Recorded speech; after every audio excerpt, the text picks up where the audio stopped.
La matemática es una disciplina que estudia las propiedades y relacionan los números, las figuras geométricas y estructuras abstractas. Se considera una ciencia formal que utiliza un lenguaje simbólico para expresar ideas y resolver problemas.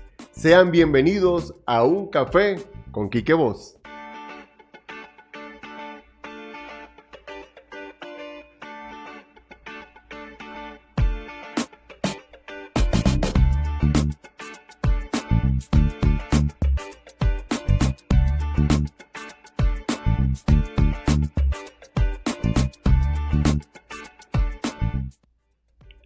La inteligencia artificial es un campo multidisciplinario que combina la informática, la estadística, la psicología y otras disciplinas. La matemática juega un papel crucial en el desarrollo de la inteligencia artificial, ya que proporciona las herramientas necesarias para modelar problemas complejos y encontrar soluciones y buscar la manera de resolver aportes a la sociedad. Con nosotros una profesora egresada de nuestra ilustre Universidad de los Andes, una investigadora apasionada, una matemática que aporta a la formación de nuestros egresados de la Universidad Nacional Experimental del Táchira. Se encarga de una oficina sumamente importante en el área de investigación en esta casa de estudios, es magíster, es doctora, es matemática. Tengo que confesarlo. A mí no me iba muy bien en la matemática, pero estoy seguro que me voy a sentir a gusto con ella. Profesora Blanca, bienvenida. Blanca Guillén, bienvenida a Un Café con Quique Voz. Muchas gracias, Quique. Muchas gracias por invitarme. Bueno, y me encanta que haya una ventana para hablar un poquito de matemáticas. No vengo a dar una clase, pero de pronto ahí podemos contar algunas anécdotas interesantes. Muchísimas gracias. ¿Toma café? Claro que sí, tomamos café. Salud. Salud, pues. Bueno, profesora Blanca Guillén.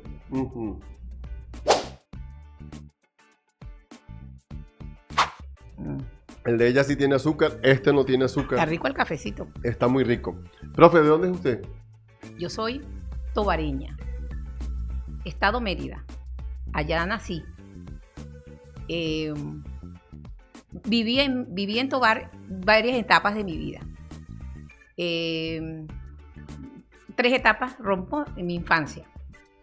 Como hasta los 4 años viví en Tobar, luego me fui al campo, mi mamá de origen campesino, y viví en la zona de La Victoria, que está ahí cerca de Santa Cruz de Mora. Sí, eso es tierra de café. Eso es tierra de café, precisamente. Sí, ahí viví debió ser un poco antes de los 4 años, tengo recuerdos de esa época, hasta los 7 años.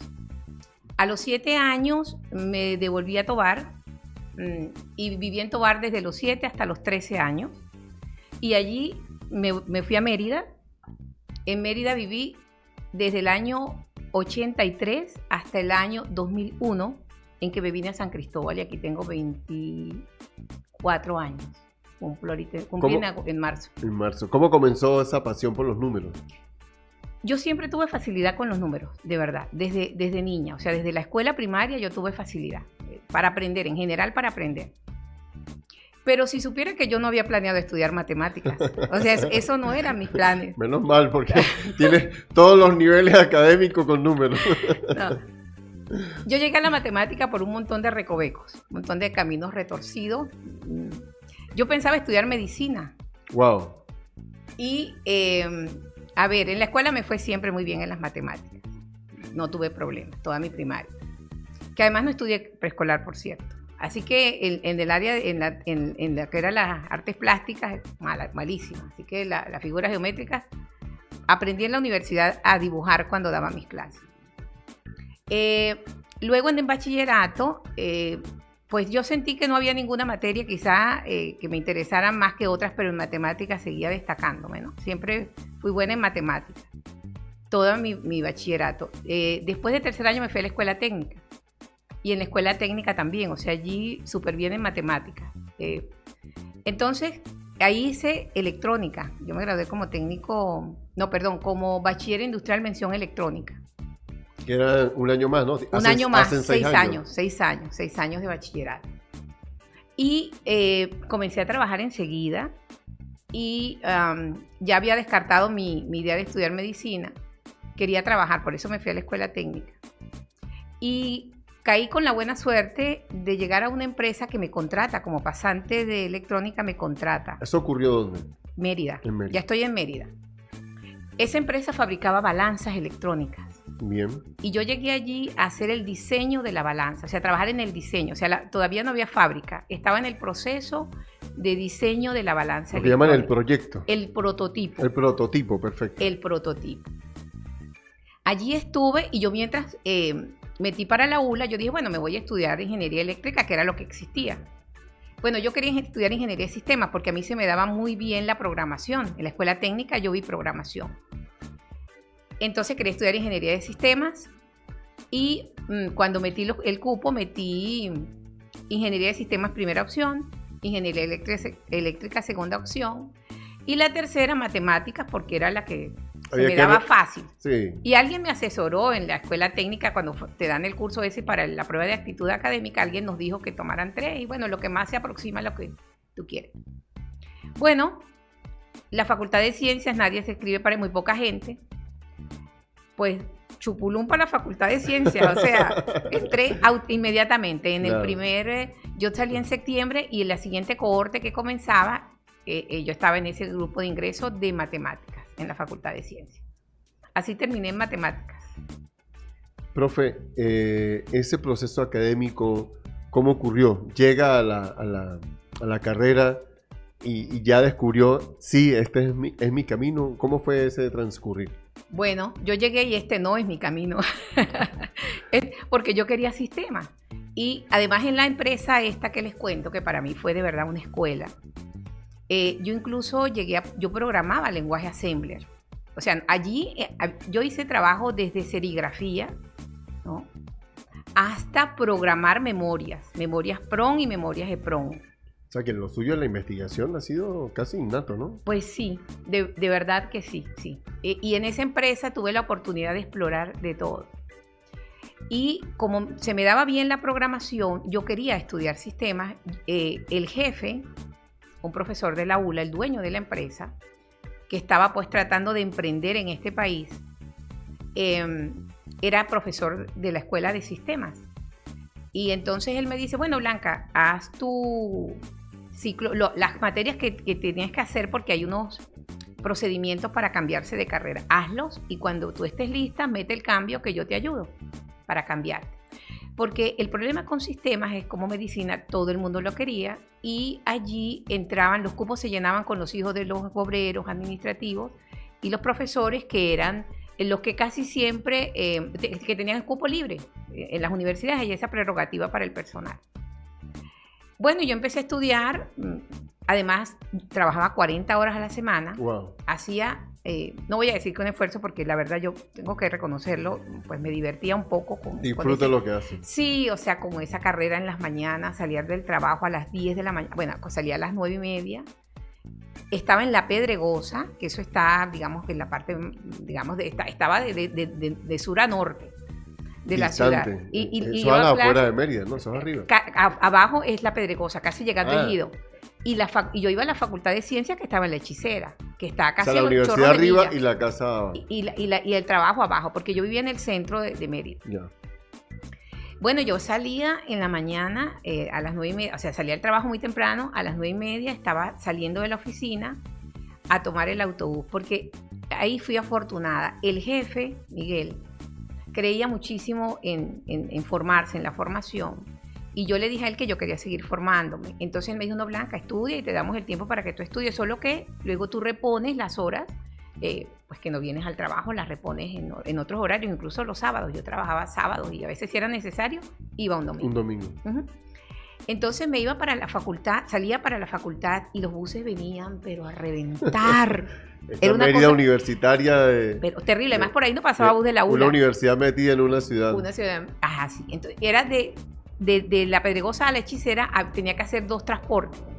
Pero aquello era todo a reventar. Y para La Hechicera, agarrar transporte para La Hechicera era una cosa tremenda a las casi 10 de la mañana. Y a las 10 empezaba la clase. Bueno, nunca llegaba temprano a la clase. Y éramos, al comienzo, primero y segundo semestre, unos salones de 15 estudiantes. Después yo llegué a ser sola, la única alumna en el salón de clase. Bueno, pero todos los días era ese trajín de ir a la facultad, pero yo la verdad me lo disfrutaba, lo pasaba bien. Y bueno, y además rendía, llegaba a la clase. ¿Cuál es la diferencia en el proceso de formación de un matemático, de un docente en el área de matemáticas? Ajá, bueno, mira. Nosotros nos formamos, la Facultad de Ciencias tiene ese nombre de ciencias porque los que se forman allí se forman para hacer investigación. Ciencias somos científicos. Nosotros no nos graduamos como científicos, nos graduamos como licenciados en física, matemática, biología y química. La gente que estudia licenciatura en educación, mención matemáticas, ellos ven muchísimas áreas de pedagogía. Por supuesto. Y ven un componente de matemáticas. De hecho, cuando yo llegué a la facultad, nosotros veíamos con estudiantes de educación. En cambio, nosotros vemos todos los fundamentos de la matemática. ¿Qué ve un estudiante de matemáticas, digamos, puras o básicas? Sí. En en los 4 primeros semestres. Ve las 4 matemáticas que un estudiante de educación las ve en sus últimos 4 semestres. Nosotros vemos esas primeros 4 matemáticas, que son lo que es el cálculo, lo que ve cualquier ingeniero. Bueno, pero nosotros lo vemos desde el punto de vista del análisis. O sea, el análisis es no resolver ejercicios, hay que resolver ejercicios, obviamente, pero no tanto el cálculo, sino de razonamiento, de demostración. O sea, todo lo que ves en cálculo, pero demostrado. Y una vez que cumples esa etapa y ves algunas materias de formación, pero ahí ya estás viendo materias, por ejemplo, de lógica, de geometría, pero geometría analítica, o sea, de análisis de la geometría. De las álgebras, pero también desde el punto de vista ahora no de sacar cuentas, sino de las demostraciones, de las estructuras que hay en el álgebra básica. Eso te lleva más o menos 4 semestres. Y entonces ahí arrancas con unas materias que se llaman análisis. Entonces ves luego 4 análisis. Por ejemplo, ¿qué ves en los análisis? Lo que está en el cálculo, o sea, ves el cálculo de vuelta, pero ¿cómo llegaste allí? Por ejemplo, uno dice, bueno, para alguien que conozca el tema, por ejemplo, la derivada del seno es el coseno. Tú le preguntas a cualquier muchacho que pasó por ingeniería, ¿cuál es la derivada del seno? El coseno. Entonces uno aprende cómo obtener esa derivada, de dónde sale, no qué es, que la derivada del seno es el coseno, no. ¿Qué proceso siguieron los científicos para llegar allí? ¿No? Y así lo hacemos, desmenuzamos todo el cálculo en varios análisis, se ven entonces luego las álgebras que son estructuras. Se ve números complejos, que ya es estudiar un poco estos números que no se ven, que son los que el número i, que te permite, por ejemplo, analizar la distancia la más corta como una plaza. Tú buscas la distancia más corta. Si tienes la plaza 1 metro por 1 metro, por ejemplo, que es muy chica, pues sería como de una maquetica. El teorema de Pitágoras te dice que la diagonal es la más corta y el valor es la raíz cuadrada de 2. A veces esas raíz cuadradas son negativas, y cuando son negativas hubo que inventarse unos números que son los números complejos para poder resolver raíces negativas. Entonces se ve toda un área que se llama variable compleja y estudias todo desde cero. Los números desde cero, aprendes a sumar, restar, multiplicar, dividir con esos números especiales, y después haces todo el cálculo con esos números especiales. Hay otra materia que se llama medida, que tú quieres medir cosas también. Entonces aprendes cómo se mide en matemáticas. Hay otras materias que tienen que ver con cómo son los conjuntos. Tú no los ves, no podrías nunca ni siquiera representarlos geométricamente, pero estudias las propiedades, cómo se comportarían. Por ejemplo, si un conjunto pudiera tener algunas especies de huecos o no los tienes. Eso lo estudias sin poder ver nunca el conjunto. Todo eso es abstracto. Y ves una materia que se llama análisis funcional, que de verdad, esta materia es una de las últimas, pero es una de las más interesantes. Eso ya en el cierre de la carrera. Prácticamente el cierre. Y esa materia es muy interesante porque esa materia, en casi todo lo que es avance hoy día de ciencia, de tecnología, de inteligencia artificial, de tecnologías, por ejemplo, para conseguir, por ejemplo, en equipos de resonancia magnética que operen en menores tiempos, en tiempos más cortos, te basas mucho en ese análisis funcional, que es bien importante. Y es una materia. Es una materia, una asignatura. Y también hay un área que es de programación. Esa fue el área que yo tomé, que es el análisis numérico. O sea, mi especialidad es el análisis numérico. Toda esa área de programación, hay toda una línea completa por allí, ¿no? Yo me fui por esa línea, pero hay muchas áreas allí en matemáticas. Yo siempre lo dije, me encantó el análisis siempre, me fue mejor en álgebra, que nunca me gustó mucho. Era muy buena en álgebra, era peor en análisis, era buena en ambas, pero era peor en análisis, pero me fui por el análisis numérico. ¿Cuándo llegas, ya te gradúas con el título? ¿Qué pasa después de obtener el título en la Universidad de los Andes? Bueno, mira, yo quería ser profesor de la universidad. Entonces, nada, tenías que preparar, tenías que tener una maestría, si no, tú no entrabas. En esa época... Antes. Claro, tú tenías... Ser profesor universitario tenía que tener títulos de el título mínimo que tuviera, maestría. Entonces, yo antes incluso de terminar mi pregrado, empecé a ver materias de posgrado. O sea, entraba de oyente a una materia de posgrado, mientras hacía tesis. Usted ya sabía hacia dónde iba. Sí, claro que sí, claro que sí. Y comencé mi posgrado inmediatamente. O sea, yo terminé pregrado, digamos, hoy, y a la semana estaba en posgrado, ahí mismo en la Facultad de Ciencias. Ahí mismo, matemáticas. Cero descanso, cero vacaciones. No. No había tiempo. No, y la verdad, yo tengo que decirlo, o sea, de verdad, yo disfruto eso. O sea, a mí me encanta. O sea, de verdad, soy una apasionada de aprender. Entonces, arranqué enseguida mi posgrado. Y ya para ese momento... Me estaba hablando de la maestría en matemática, ahí mismo en la Facultad de Ciencias. Y en esa época, además, o sea, yo ya había dejado la empresa esta donde fabriqué la balanza. Por cierto que esa balanza, una de esas balanzas se comercializa, hoy día está en el mercado. Tenía mi propia empresa. Estaba en el área de equipos médicos, me había migrado. Miren todas las vueltas que di. Yo nunca me cambié a sistemas. Y no me cambié, y voy a echar ese cuento aquí rapidito, porque yo estaba en quinto semestre de la carrera, y yo dije ya lista para cambiarme. Y el profesor Miguel, que trabajaba en la facultad de sistema, me dijo en la escuela de sistema, me dijo, mete los papeles y yo te ayudo. Pero yo nunca he sido de buscar ayúdame. Yo sentía que yo con lo que tenía podía hacerlo. Y me fui a la Facultad de Ingeniería y pedí el pensum de sistemas. Y cuando ve el pensum de sistemas, 60 materias, matemáticas eran 30. Yo trabajaba 40 horas a la semana. Yo dije, aquí yo no me voy a graduar nunca. Había que aumentar las horas del día. Claro, yo aquí no me voy a graduar nunca. Entonces yo me quedo en matemáticas. Y así es que yo termino, o sea, otro azar, matemática, me quedé por esa razón, me quedé en matemática y no se me daba mal. Que tuve que hacer ajustes en la carrera, además. Yo tuve que hacer ajustes a quinto semestre, me tocó hacer un ajuste para poder avanzar en esa carrera. Si no haces ajustes, en esa carrera te vas. Nosotros arrancamos 60 estudiantes y terminé muy pocos. O sea, nosotros terminamos graduados como 6 de mi promoción. Bueno, arranqué mi posgrado, tenía mi empresa y yo dije, nada, o sea, yo no puedo. Era muy exigente el posgrado. O sea, si el pregrado fue exigente, el posgrado era 2 veces.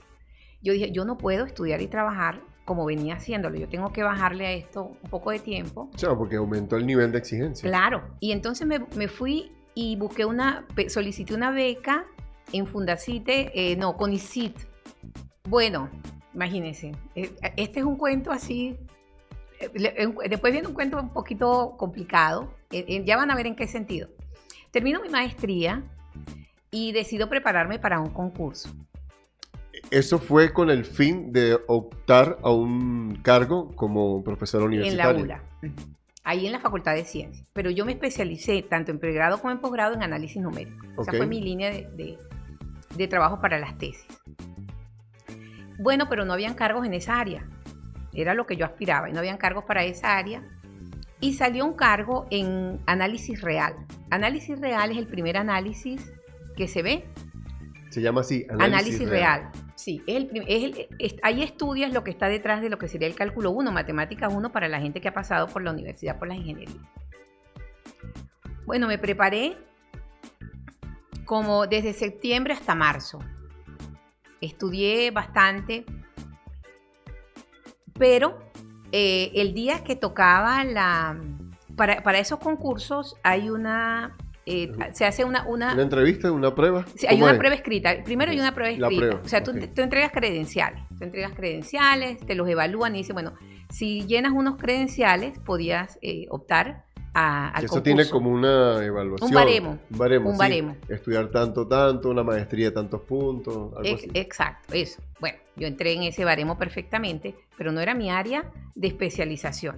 Entonces, bueno, yo sin embargo decidí meterme en esa área.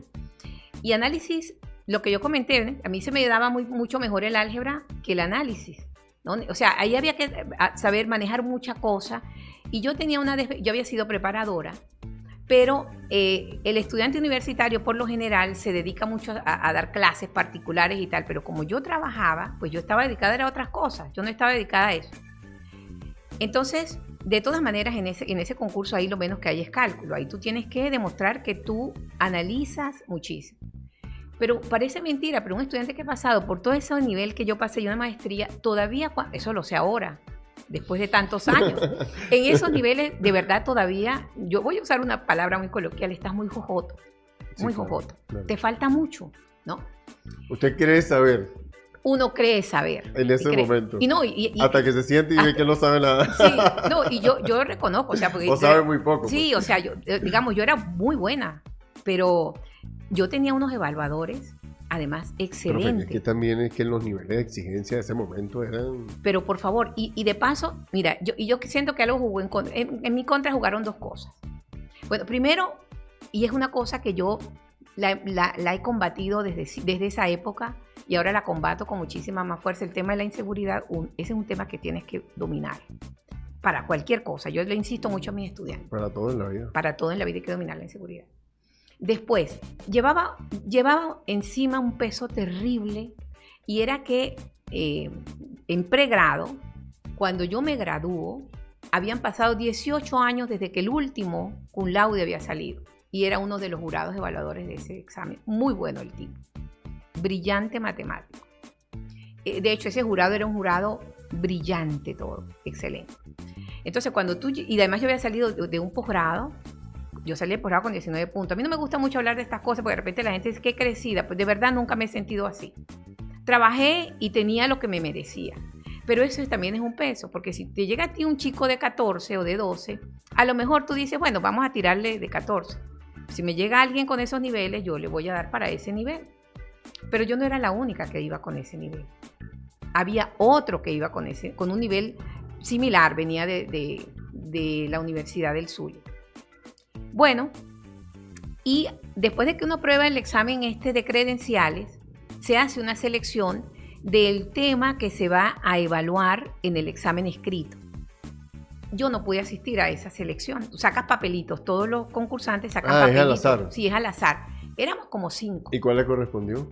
No, ya le voy a echar el cuento. Éramos como 5. Yo llegué un poquito tarde, ya lo habían seleccionado, y se me acerca uno de los muchachos y me dice, uno de los concursantes, y me dice, ¡ay, salió el tema más fácil! Los números reales. Yo le digo, no, si tú realmente has estudiado matemáticas, ese es el tema más difícil. Parece mentira, pero era el tema más difícil. Números reales. Yo ahí era donde menos competente me sentía. Yo me sentía, tírenme lo que sea menos eso. Y fue lo que le salió. Claro, o sea, digamos, yo estaba lista como para un nivel de enseñar algunas cosas, pero yo sabía que venían con todo. Además que uno de los profesores era especialista en esa área. Especialista, o sea, que en las preguntas que venían eran... Por favor. Y además un tipo, y la escuela es un tipo brillante. Además, un profesor que yo de él, mira, gratitud eterna, aprendí muchísimo. Nada, pues por supuesto, a mí no me fue, o sea, yo no salí reprobada, pero no salí bien, no saqué la nota máxima. La sacó, por cierto, el muchacho que venía del Zulia, que estaba trabajando precisamente números reales con un profesor de la facultad.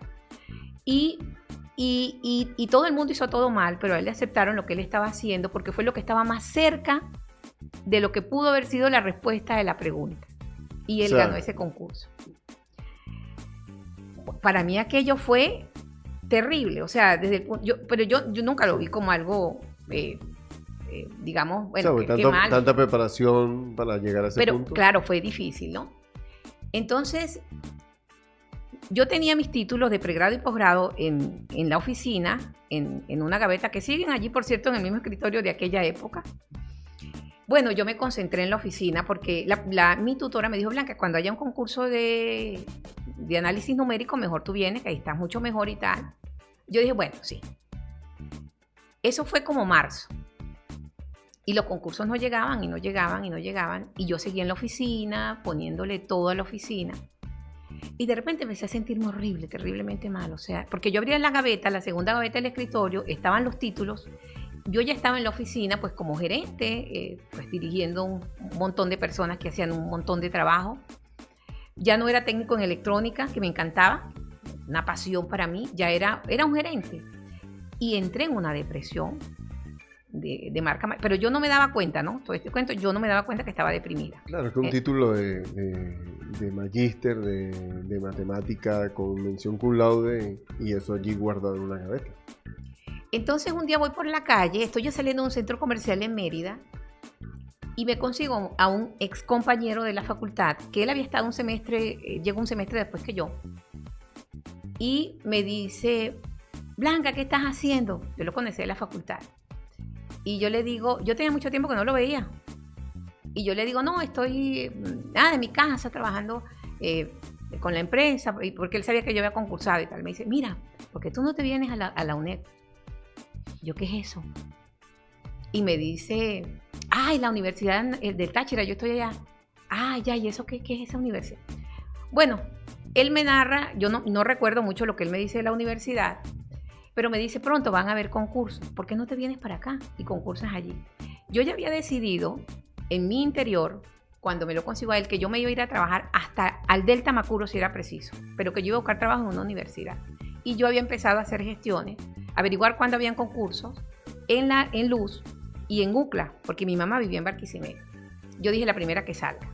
Pero yo no sabía de Táchira, de UNED, eso no existía. Ni la una ni la otra. No, pero la ULA no había chance. Que ni una universidad ni la otra, sino para el Táchira. Bueno, entonces me consigo a este profesor y él me dice, bueno, vente y trae tus papeles. Bueno, yo me lo quedo pensando. Yo digo, bueno, oye, yo de verdad, miren esta cosa que yo pienso para que ustedes vean. Aquí estoy hablando de años 2000. Yo decía, oye, San Cristóbal. Para mí San Cristóbal era narcotráfico y guerrilla. O sea, eso era San Cristóbal, tengo que decirlo, increíble. Y yo digo, había mucha inseguridad en ese entonces. Sí, o sea, eso era lo que a nivel de otros estados se mostraba. Sí, bueno, una ciudad fronteriza, mucho peligro, secuestro. Eso era lo que se mostraba. Bueno, sin embargo, yo, como él fue el primero que llamó a concurso, fue la UNED, yo agarré mis papeles, los preparé y le comenté a mi ex esposo y el tipo me dice, anda tranquila, vete para allá, llévate el carro, tómate unos días. Yo estaba en aquel proceso de depresión. Estaba medicada, ya había ido al psiquiatra, me había medicado porque no podía dormir casi, bueno. Y me vengo para San Cristóbal. Y llegué al Hotel del Rey, busqué en internet, internet no, en esa época internet no existía, en las páginas amarillas. Wow. Y me vengo al Hotel del Rey y ahí alquilé una habitación, me traje mi carro y llegué y al día siguiente muy temprano me voy a la UNED. Y me recibe este profesor amigo. Y primero yo veo la ciudad ya como chofer y me gustó la ciudad. Y yo llego a la universidad y este profesor me lleva al departamento de matemáticas primero. Y yo me encuentro con una universidad llena de verde, de árboles. Yo vengo de una facultad que todo es cemento, muy bonita, la facultad de ciencias, pero eso todo es cemento, las montañas están al frente. Muy fría, la gente muy callada, muy reservada. Y llego a la UNED y aquellos árboles por todos lados, un ambiente muy agradable. Y este profesor me lleva a la asociación de profesores para que me tomara un café y conociera a los otros profesores. Y me presenta a un profesor, voy a mencionar a los dos profesores. El profesor que me invita es el profesor Atilio Guerrero, que ya no está con nosotros en la UNED. Y al profesor que me presenta es el profesor Sánchez Frank, ahí en la UNED.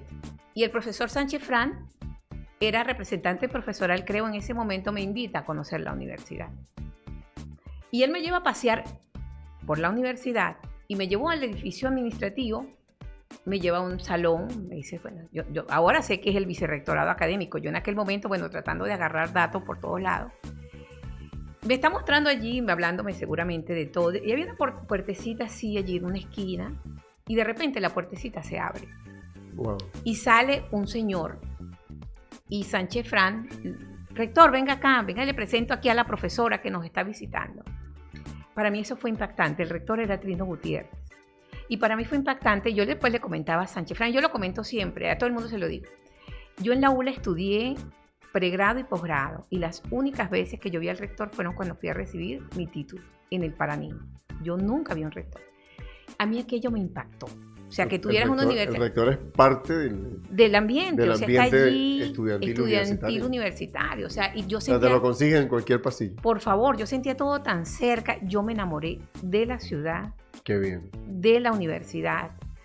Con la buena suerte que metí mis papeles, me quedé como 3 días, disfruté la ciudad, concursé, quedé.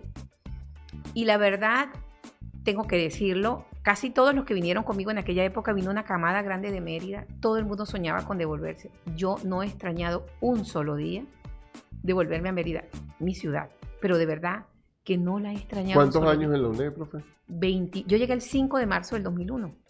Tengo ya 24 años aquí en la UNED, en San Cristóbal. Yo estoy enamorada de esta ciudad, de la universidad, de la gente. Además me pasó otra anécdota.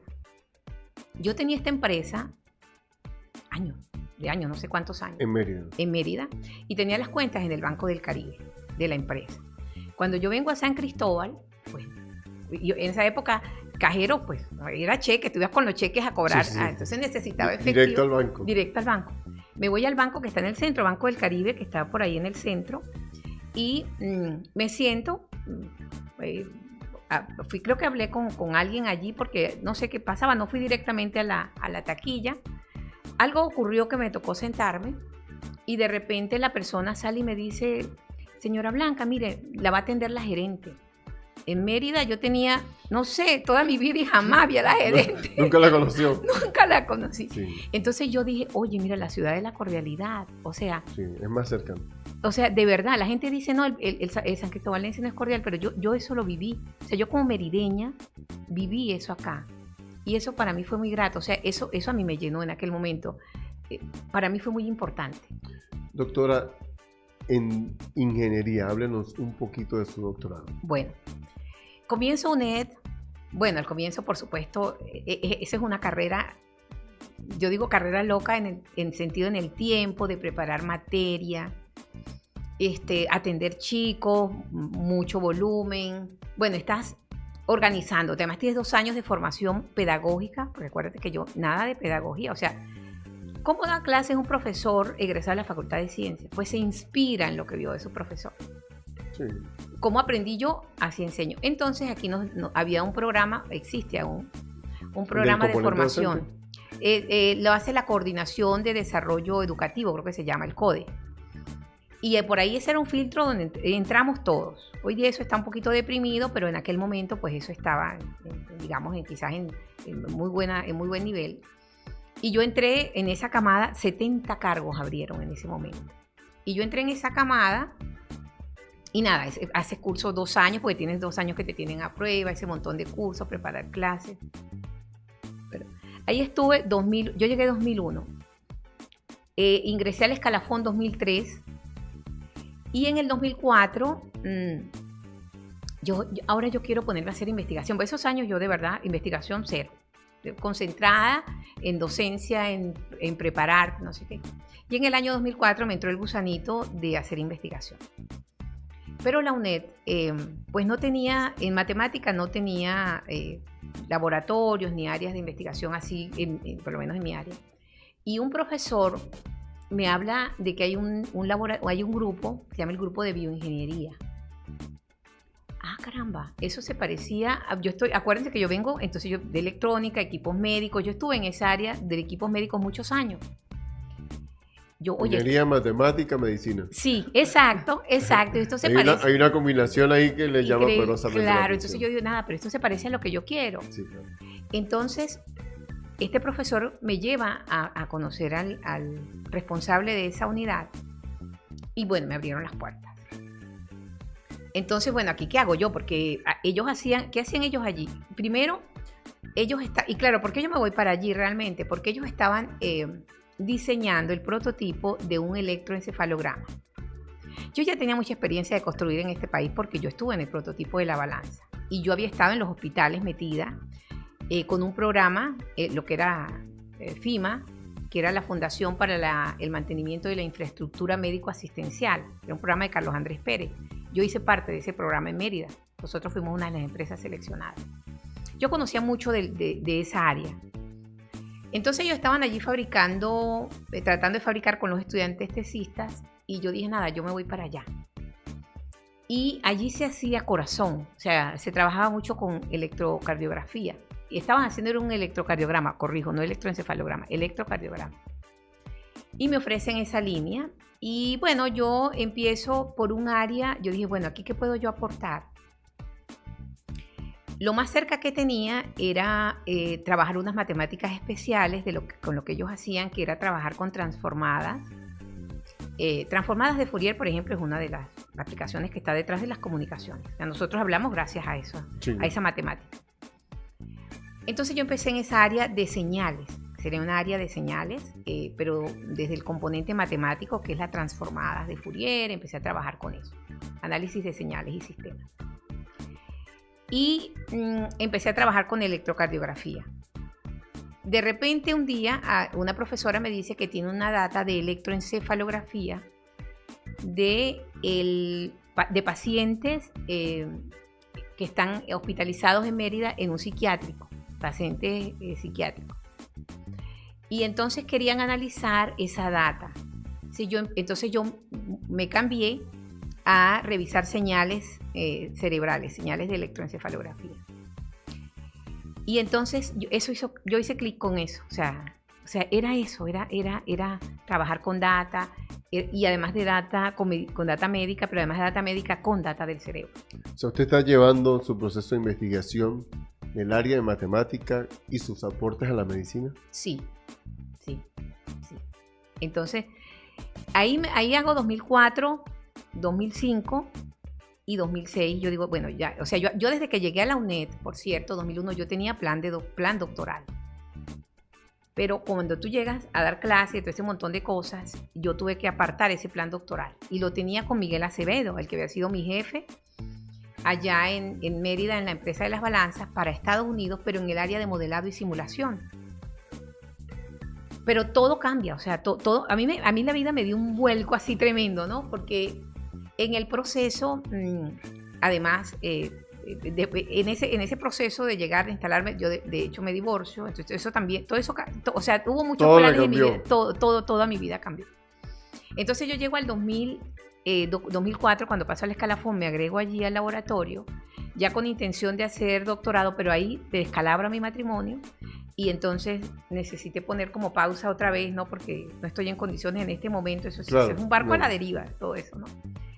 Pero cuando salgo de ese proceso, digo, nada, yo como 2006, yo digo, nada, yo aquí me pongo a hacer doctorado. Entonces planeé irme para Estados Unidos. Hablo con Miguel, pero las opciones que había ya estaban lejos de mi área de bioingeniería, ¿no? No había nada cercano al área de bioingeniería. Había más cercano al área de ambiental, las posibilidades.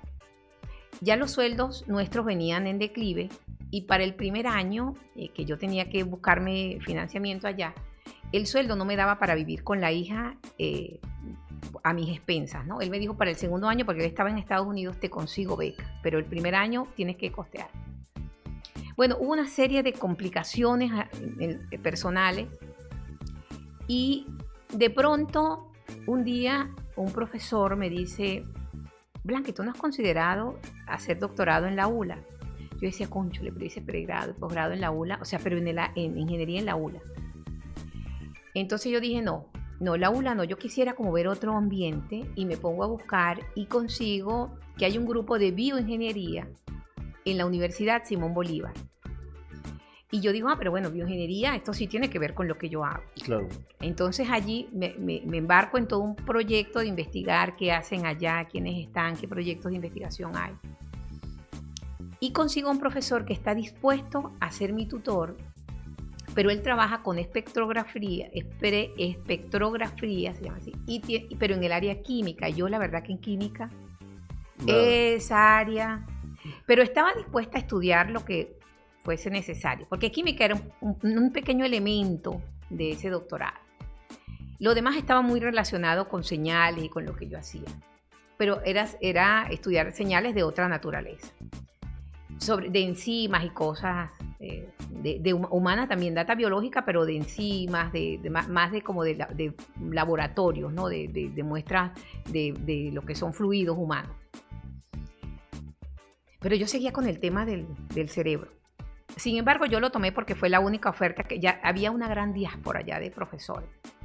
Y me resultaba por economía mejor esa opción de quedarme en Venezuela, ahí en Caracas. Bueno, preparo todo, me organizo y me voy a Caracas. Yo llegué a la Universidad Simón Bolívar un miércoles. La inscripción comenzó el lunes, yo hice todo el proceso formal desde San Cristóbal y resolví todo para llegar un miércoles, dejar todo aquí pues al día. Y cuando llegué el miércoles, el profesor ese día había puesto su renuncia. Wow. Y yo me quedé inscrita y en el aire, sin tutor. Entonces había un congreso de bioingeniería en Margarita y pues iba toda la gente de bioingeniería, incluida la gente de aquí de la UNED, y había gente de la ULA que me conocía. Y bueno, a mí me invitaron, pero yo llegaba de Margarita de vacaciones, por eso llegué unos días tarde. Ay, yo no vuelvo a Margarita, o sea, estoy llegando de Margarita, no voy a ir. Pero un profesor se encargó de comentar por allá, miren, Blanca perdió su tutor, está comenzando, va a necesitar un tutor. Él lo regó a todo el mundo que estaba allá en bioingeniería. Y unos profesores de la ULA, entre esos su tutor y un exalumno de la ETI, profesor de ULA Mérida, de la facultad de la Escuela de Eléctrica, escucharon el cuento y dijeron, oye, pero ¿por qué no invitamos a Blanca a ser, que sea nuestra tesista? Y le comentaron al profe, dígale a Blanca que se comunique con nosotros a ver si de pronto le interesa.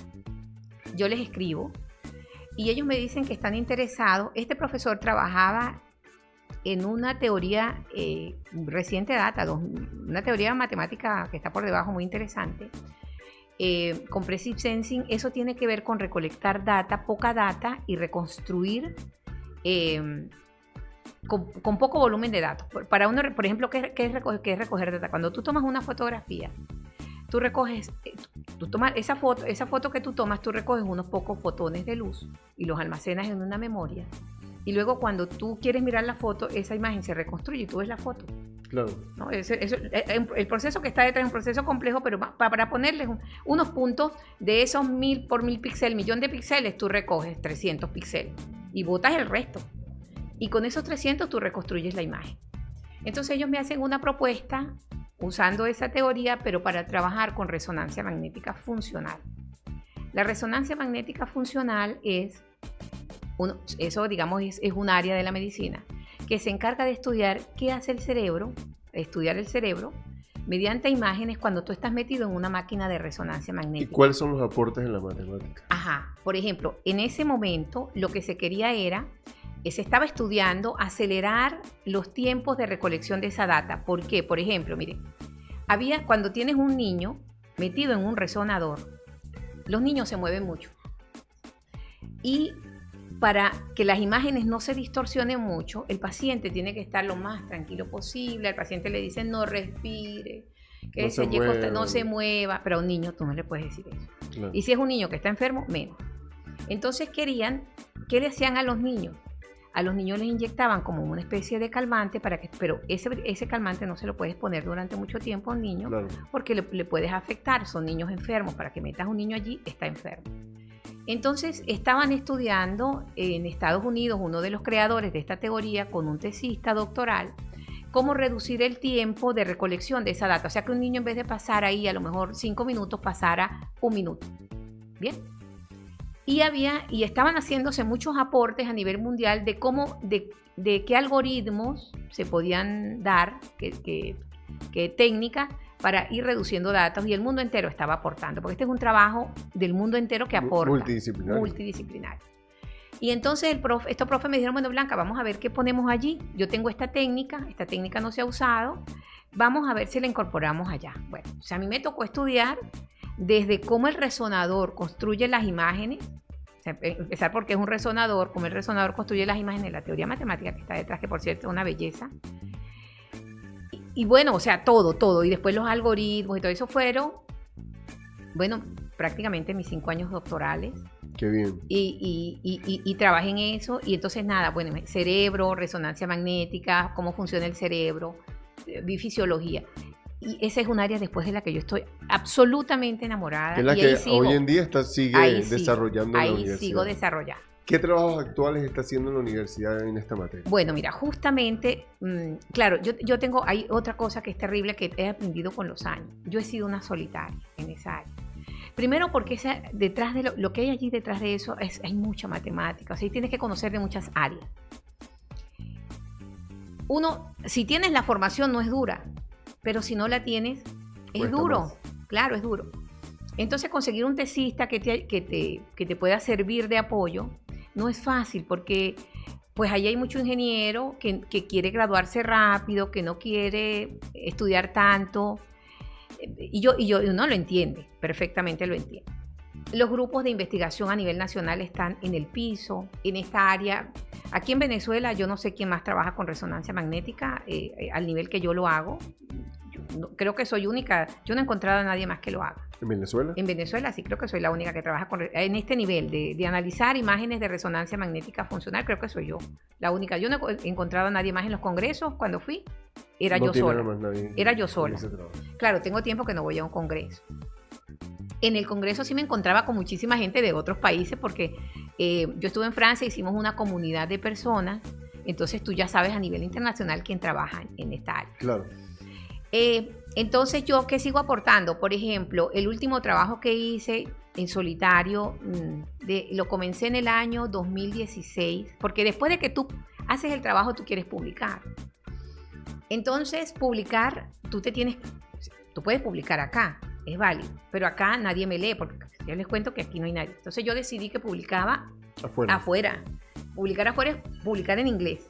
Publicar en inglés es que tú te tienes que ir a pelear con el planeta entero en las revistas, si tú no puedes pagar, que además que aunque pagues te van a arbitrar. Pero para los gratuitos hay pocos cupos y hay gente muy buena. El planeta está lleno de gente buenísima trabajando, produciendo, y tienes que agarrarte a pelear afuera en las ligas mayores. Yo estuve en una pelea de esas desde el año 2013 al año 2017, diciembre. 4 años para poner un artículo, haciéndole arreglos. Aquí ¿Qué título tiene ese artículo? Se llama Detecting Activations in fMRI, o sea, detectando activaciones en resonancia magnética funcional, an approach based on compressive sensing, ¿no? Un enfoque basado en compressive sensing. Entonces, 4 años peleando eso. Entonces, claro, yo no me pude desconectar porque arreglas aquí, te lo ve uno, no mándalo para aquella revista, o sea, los árbitros. Pero esto tienes que acomodarle aquí. El otro dice, no, ese trabajo no me parece. Hay gente que ni entiende lo que estás haciendo bien, no lo capta y te lo rechaza. Ese es un periodo muy duro. Bueno, salí de ese y arranqué otro proyecto. Como estaba en solitario, yo dije, no, que sea menos exigente, y lo terminé el año pasado. ¿De qué trata ese proyecto? Porque entonces ahora la idea es, sigo con resonancia magnética, sigo detectando activaciones, pero decidí a la data, en vez de trabajar toda esa data, eso es una data multidimensional, muchas dimensiones. Entonces yo dije, nada, voy a estudiar, voy a ver si 2 características de la data pueden mostrarme un poco lo que yo quiero, ¿no? Por ejemplo, ¿y cómo lo hace uno? Por ejemplo, a ver, para ponerlos en contexto, cuando tú escuchas música, por ejemplo, hay unas áreas del cerebro que se activan. Que se activan. Claro, si tú estás en un resonador, el médico tiene al paciente en el resonador, lo tiene escuchando música y tiene un equipo que está tomando esa data y está mostrando en la imagen, se ven unos colores más claros. Mucha gente lo ve en la televisión porque eso es muy común verlo, unos colores azules, unos rojos, unos amarillos. Entonces, dependiendo de las áreas que se están activando, bueno, hay una zona que es el doctor, aquí. Bueno, entonces esa data, porque agarrar esos datos y tú procesarlos para sacarles información, yo lo comparo con esto, que además la frase me encanta porque es un área que se trabaja, que es minería de datos. Literal, es el minero dándole con el cincel en la roca a ver si consigue la pepita de oro que no sabe dónde está metida y a lo mejor le da por todos lados y no consigue una pepita de oro y se pasó la vida entera en eso, ¿no? Eso es lo que nosotros hacemos, lo que yo hago por lo menos. Es la montaña y donde está la pepita de oro está metida una montaña y es la data. La data es la montaña. Y la pepita de oro es, digamos, la zona que tú quieres que el algoritmo vea. El algoritmo tiene que verlo. Eso es el cincel que tú estás apuntando. Pero entonces, si tú no apuntas bien, esa pepita de oro no la puedes ver, porque a lo mejor te fuiste por un camino que no era, te tienes que rectificar. Entonces, yo dije, bueno, como tratando de buscar caminos, voy a tomar dos variables, voy a estudiar la entropía de este sistema, estudio correlación con lo que quiero ver, ¿no? O sea, ¿qué puede ocurrir? Es como decir, por ejemplo, yo tengo las señales, y entonces imagínense un grupo de señales como objetos y hay otro objeto que yo quiero ver si se parece a ese objeto porque yo sé a qué objeto quiero ver si se parece. Entonces yo comparo, señal 1, ¿te pareces a aquel? No, esta no se parece. Señal 2, ¿tú te pareces? Tengo que medir todo eso de matemáticas detrás, ¿no? Señal 2, ¿tú te pareces? Eso se llama correlación en matemáticas. No se parece. Y así voy, uno por uno voy revisando. Entonces yo tomé dos variables, la correlación, eso de ¿te parece o no te parece? Y la otra de entropía, estudiar un poquito la entropía de ese sistema. ¿Qué es la entropía? Bueno, la entropía aquí, fíjese, la gente dice entropía es el grado de desorden de un sistema. Bueno, sí, un poco, sí, es el grado de desorden de un sistema. Y acá lo que se ve un poco es eso, yo tengo como unos niveles donde voy midiendo como cuánta data cae, voy midiendo como escalones, ¿no? Entonces, si la data cae en estos escalones, uno mide la entropía con otras fórmulas, así como mido, si se parece, mido cuánta entropía tengo acá, ¿no? ¿Cuánta entropía tengo acá? ¿Cuánta entropía tengo acá? Entonces, cuando nosotros estamos en una actividad, cuando estoy concentrado en algo, la entropía del cerebro debe ser muy alta. Esa medida que yo puedo hacer del cerebro, de la entropía del cerebro, debe ser alta. Hay estudios de otras personas que han trabajado en eso y dicen, no, si la persona está en un proceso donde está pensando, esa entropía, esa medida debe ser alta. Entonces yo fui jugando con eso. ¿Y cómo sabes tú? Porque tú estás metido allí en la cabeza con un electrodo midiendo. Yo he creado data sintética, que eso se hace. ¿Qué es data sintética? Agarro un cerebro y le meto activaciones. Yo lo activo con alguna señal. Y después yo agarro un algoritmo que es como que le pusiera una venda a alguien, ¿no? Y le digo, ahora tú encuéntrame dónde, le pongo el rompecabezas, ármame el rompecabezas y dime cuál es lo que está activado. Le digo al algoritmo. Y el algoritmo tiene que detectarlo. Entonces, bueno, pues ese es el trabajo. Entonces, ese artículo ya empecé el proceso de pelearme en Grandes Ligas. Para publicarlo. Para publicarlo. Wow. Y llevo 1 año y medio en eso. Proceso. Profe, háblenos un poquito de la relación de la matemática y hoy en día la inteligencia artificial. Bueno, miren, la inteligencia artificial, ese es otro temazo muy interesante. Y además que he visto, buenísimo. Mira, yo quiero, por ejemplo, utilizarla, yo quisiera un asistente virtual que me ayude a corregir.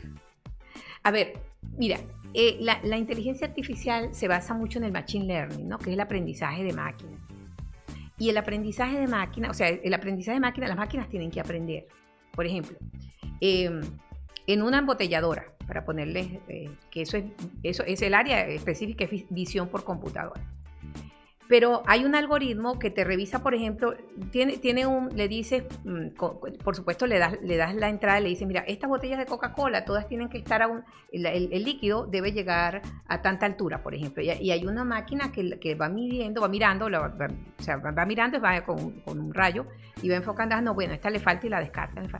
Eso, ahí está metido el machine learning. Bien.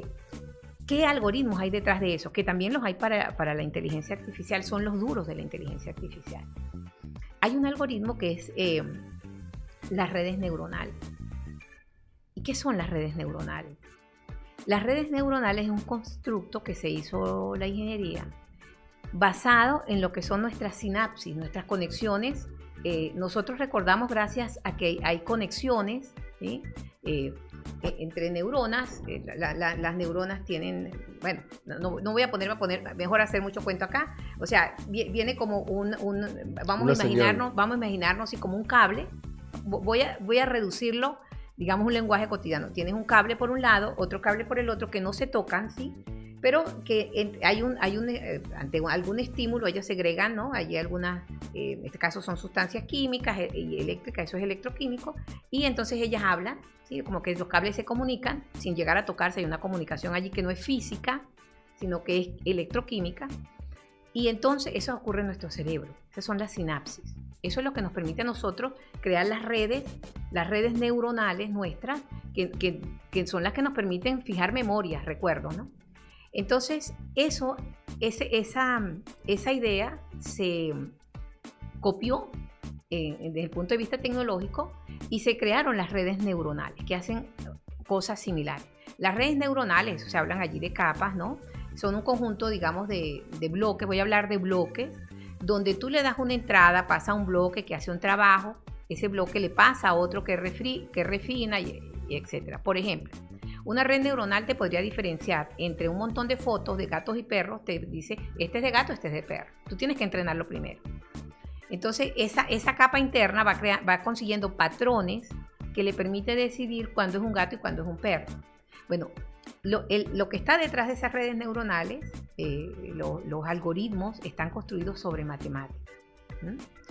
Y entonces, lo que es minería de datos y machine learning son áreas que están muy cercanas a lo que es matemática. Los algoritmos que están allí están fundamentados pues, sus fundamentos son matemáticos. Pero ¿usted se imaginó en esa época de estudiante de matemática que ese estudio de todos esos aportes hoy en día estén en la vanguardia de que las neurociencias la estén desarrollando médicos, científicos, matemáticos, que la inteligencia artificial esté desarrollada por médicos, científicos, matemáticos? Mira, ni en mis sueños más locos. Yo le voy a decir por qué. Y yo le digo mucho a mis estudiantes. Y a lo mejor, no sé, a lo mejor a mucha de la audiencia se sentirá identificada con esto.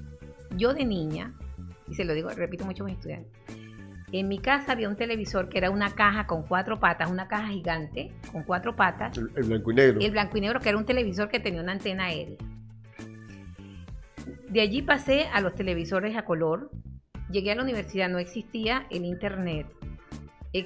Era unas computadoras IBM con pantalla monocromática. Se programaba en Fortran y se programaba en BASIC. En aquella época yo aprendí a programar en Fortran. O sea, yo sí he sido de visión tecnológica. Pero como le dije, uno ve muy poco cuando tú ves el mundo, luego el ancho mundo. ¿Cuánto aprendí yo en la facultad?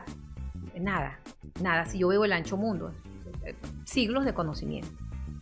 Entonces yo nunca imaginé que podíamos estar en este nivel, sobre todo porque vengo de escuelas donde la gente trabajaba muy sola.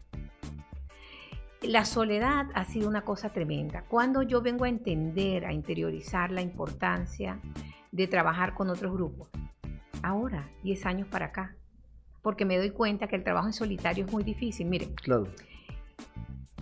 Para poder hacer mis trabajos, yo tengo que saber de estadística. Esa no es mi área. Yo no soy allí excelente. Yo puedo saber cosas, pero yo no soy fuerte allí. Tengo que saber de fisiología del cerebro. Me ha tocado estudiar, pero eso, si yo tuviera un neurólogo al lado, muchísimo mejor. Hago mi matemática, que yo programo, lo hago bastante bien, pero si tuviera un programador luego que haga eso, estaría muchísimo mejor. Y que yo me pudiera concentrar solamente en mi matemática. Pero tengo que hacer todos esos papeles. Entonces, es todo más cuesta arriba, por eso me lleva tantos años investigar. Justo ahora estoy en un plan de abrirme y armar un grupo grande. Quiero hacer un trabajo, porque ahora hace tiempo para acá me entró la preocupación del tema académico en Venezuela, el nivel tan bajo que están teniendo los estudiantes. Y quiero trabajar en un proyecto que es pedagógico, pero también que estudie un poco la ansiedad. Ese término yo pensé que no existía, ansiedad matemática. Ansiedad, porque esa palabra a mí me es muy familiar, lo veo mucho en los estudiantes. Y yo dije, nada, me voy a meter en un proyecto para estudiar la ansiedad matemática. Y cuando voy a buscar en internet, en inglés, ¿no? Me consigo con que el término está acuñado, con que se ha trabajado en el mundo en eso. yo quiero trabajar en la UNED con eso y hay un equipo con el que ya conversé y nada, tengo que, como decía Carlos Andrés Pérez, ponerle manos a la obra ese junto. Y otro proyecto en el que ya estamos empezando a mirar un poco, pero que necesitamos muchos aliados, sobre todo económicos, es que quiero trabajar con pacientes con demencia frontotemporal y Alzheimer, pero recoger data nuestra, data local. Ahí hay un trabajo adelantado de la neurociencia, ¿no? Sí. El profe Rafael Labrador. Ajá. Entonces, precisamente quiero hacer equipo con él, pero hay muchas cosas que hay que organizar. Porque no me parece mucha coincidencia que aquí estuvo sentado también. Sí. Sí, entonces, ese trabajo quiero que lo emprendamos, ¿no? Pero bueno, ahora, por ejemplo, necesito cerrar 2 ciclos. Ya empecé con ese, pero un poco a ir buscando información con el de los pacientes, porque necesitamos encontrar recursos para poder ayudar a la población que tiene problemas con los exámenes y nosotros poder hacernos de una data con la que podamos colaborar a la ciencia. Por ejemplo, hacer sus aportes. Claro, hacer aportes a la ciencia desde pues, esta localidad, ¿no? Entonces es un poco las aspiraciones, los sueños, ¿no? Que le decía a 2 personas con las que ya me reuní para esto, les dije que las 800 vicisitudes que se nos presenten no opaquen la única oportunidad de éxito que tengamos en esto. Porque a veces son tantas las dificultades que uno se siente muy inclinado a tirar la toalla y no seguir con el trabajo, porque a veces hacer aquí investigación en este país es muy rudo, porque no hay recursos. Pero bueno, a mí me encanta, yo amo esto. Hay que seguir, profe. Y hay que seguir, sí, totalmente. Profe, agradecerle por compartir este rico café, esta experiencia. Nos llama poderosamente la atención de los trabajos científicos que se están haciendo en nuestro país, desde aquí, desde nuestra ilustre Universidad Nacional Experimental del Táchira. Solamente palabras de agradecimiento por ese apasionamiento. Me costaba hasta interrumpirle porque se apasiona por el tema, se apasiona por lo que está haciendo, por su investigación, alcanzar tantos éxitos, tantos logros y hoy ser parte de esa comunidad que sigue investigando, que sigue aportando a la sociedad, a la medicina, a la matemática desde el mundo en que se está viendo global. Quizás los chamos hoy en día ven un examen de matemática y dicen, ¿y eso para qué me sirve? Y hoy en día te tengas que responder, mira, para lo que está sirviendo, para resolver problemas de desarrollo de mecanismos científicos, tecnológicos en el área de la salud, te puede salvar la vida, va a cortar la distancia. ¿Se acuerdan aquellas placas robustas? Hoy en día es una imagen que ni siquiera necesitas imprimirla. Tantos aportes que se pueden hacer de la investigación. Solamente quedan palabras de agradecimiento.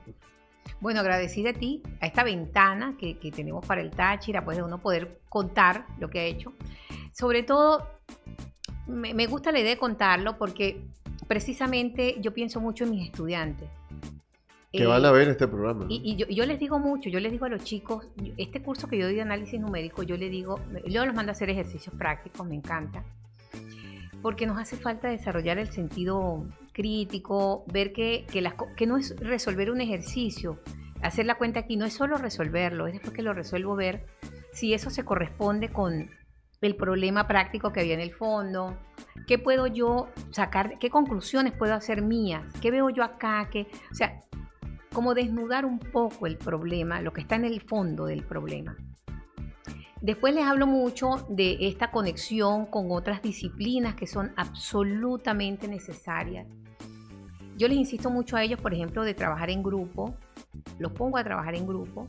Y ellos algunos, y además aleatorio. Y ellos a veces no les gusta porque, oye, me tocó con Kiki. Ay, no, pero es que Kiki, ese no es mi pana.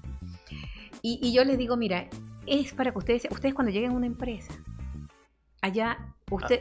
adaptarse, aprendan a trabajar con el otro, a tomar iniciativas. Si el otro no camina, ustedes empujar. Si el otro no sabe, ustedes colaborar. O sea, ese trabajo de ayudar al otro, de compartir, a mí me parece absolutamente necesario. Entonces yo trato de llevarle eso a los chicos. Y qué bueno que yo pueda decirlo aquí, porque a lo mejor los muchachos, a lo mejor algunos han dejado mi curso y dirán, ay, pero esa profe cómo nos dio guerra con esos grupos, qué fastidio, porque no todos, como estamos en virtualidad, no todos asisten y yo no a todos les puedo decir esto. Entonces, pues me encanta. Y que además ellos sepan, porque a veces en clases el tiempo no da para contarles lo que uno hace. Y yo no sé si a veces los voy a aburrir con esas cosas, porque los chicos ni hablan a veces, en la virtualidad ni hablan. Entonces yo no sé si los aburro, si eso les gusta. Yo sí les pongo casos, por ejemplo, hay una ex egresada UNED. Quiero hacer esta anécdota, ¿puedo?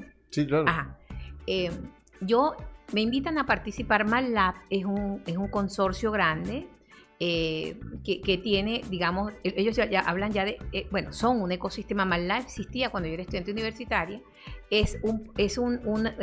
Todo un ecosistema, hablar de ecosistema, en donde tú programas y puedes allí hacer un montón de cosas, o sea, y estoy hablando de un montón de cosas, puedes hasta diseñar el ala de un avión. Con esos programas que ellos tienen una caja de herramientas.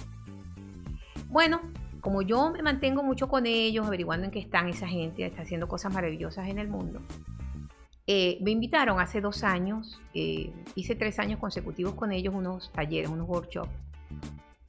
Estos eran en inglés, por supuesto virtual, y yo estoy en uno de estos salones. Tú vas paseándote como si estuvieras en un salón físico, y yo entro a un salón y uno se presenta. Hola, mi nombre es Blanca Guillén, estoy en inglés y no sé qué, soy de la UNED. Cuando digo en la UNED, yo escucho que alguien por allá, profe, disculpa me dice en inglés, disculpa que le interrumpa. Entonces, y le dice a todo el mundo, porque hay gente hindúes, africanos. De todas partes del mundo. Sí. Entonces ella dice en inglés, discúlpenme que me voy a cambiar para español porque quiero hablar con la profesora en español, porque sé que nos vamos a entender mejor. Ay, yo soy egresada de la UNED, no sé qué cosa. Es parte del staff de MATLAB. Y yo le decía a ella, y se llama Gabriel, o sea, Gaby, ¿tú alguna vez soñaste que tú ibas a estar ahí? Y me dice, nunca, ni en mis sueños más locos. Entonces yo le digo a los muchachos que estoy hablando de una empresa que es conocida en todos los rincones del mundo, porque es que esto es... Desarrollan todo. Es una de las herramientas que se utiliza a nivel mundial para producir algoritmos, para tener soluciones, está montado en todo. Y esa niña es parte de ese sistema. Entonces yo le digo a los muchachos... Egresado en nuestra universidad. Egresada en la UNED, claro. Entonces yo le digo a los muchachos, ustedes no saben dónde van a terminar. Sí, claro. Entonces hay que formarse bien, hay que prepararse bien, hay que ponerle cariño a lo que van a hacer. Y tienen que dar lo mejor de ustedes. No importa que eso sea, ese lo mejor sea muy poco ahora, pero tienen que ir con esos criterios más adelante. Eso lamentablemente pues no lo puedo hacer presencialmente con ellos porque estoy en la virtualidad. A veces me da pena fastidiarlos con tanta cosa. Ven un café con Quique Bosch y ahí escuchan todas las anécdotas. Qué bueno. O si no, que los papás los inviten a verlos. Si son los papás los que ven Quique Bosch. Bueno, muchísimas gracias, profe. Gracias por compartir todas sus experiencias. Agradecerle que siga trabajando por nuestro querido país, por la investigación. Le quiero contar algo. Cuando comenzamos el proceso de traer nuestros invitados, aquí han pasado, como ya le dije, cardiólogo, psicólogo, psiquiatra, la neurociencia del profe Rafa, un atleta de alto rendimiento, una nutricionista, un bioanálisis, un periodista, un narrador, un poco de todo. Nos quisimos meter investigando de la inteligencia artificial, pero nos dimos qué hay detrás de la inteligencia artificial y nos conseguíamos la matemática. Y cuando investigamos quién es la persona con mayor nivel elevado en estudios matemáticos, salió el nombre de la profesora Blanca Guillén, y muy receptivamente cuando le escribí aceptó la invitación y hoy está con nosotros. Bueno, muchísimas gracias, pues de verdad que muy agradecida de esta oportunidad, pues de poder hablarle a la gente, al público, y decirle a la gente, Quique, y quiero pues que yo vengo insistiendo, hay que tumbar los paradigmas de que la matemática es una cosa difícil. De verdad, yo tengo que decirlo, la matemática no es difícil. La gente cree que es difícil, no lo es. Nos han hecho creer que es difícil. Es como la música, hay unas reglas. Si entiendes bien las reglas, aprendes la técnica y cada cierto tiempo repasa. Pero además esto es un tema del cerebro, de cómo consolidar información. El músico ensaya todos los días. Vas a ser exitoso. De verdad vas a ser... Claro, tengo que decir también que hay gente que tiene problemas con las matemáticas. Eso se llama discalculia, la enfermedad. Pero esos son muy pocos en el mundo los que sufren de discalculia. Entonces nada, los mitos hay que tumbarlos, la gente tiene que atreverse. La matemática es un mundo maravilloso. Y detrás de la matemática está casi toda, porque es la ciencia básica que ha sido construida por el hombre además. ese hombre la ha montado, ha decidido cuáles son los conceptos que con el tiempo han permitido quedarse, porque esta es una matemática que viene, la matemática es una ciencia que viene desde la antigüedad, todas estas vienen las básicas, y nos hemos quedado en los años, a lo largo de la historia se han depurado los conceptos y nos vamos quedando y seguirán depurándose, ¿no? Para el futuro. Sí, y entonces la gente se queda con lo que realmente está aportando a la sociedad y está solucionando problemas. Totalmente. Entonces, un buen ingeniero que quiera hacer cosas interesantes debe tener una buena formación matemática, en la ingeniería que sea. Gracias, profe. Bueno, muchas gracias a ti. Bueno, esto fue un café con Quique Voz, una tertulia de campeones. Hablamos de la magia, de ese lindo mundo de la matemática y los aportes a resolución de problemas y aportes al bienestar y a la calidad de vida de los seres humanos. Sigan disfrutando de nuestra programación en nuestro canal de YouTube. Mi nombre es Quique Araque. Aquí estamos disfrutando y estaremos siempre conectados en un café con Quique Voz.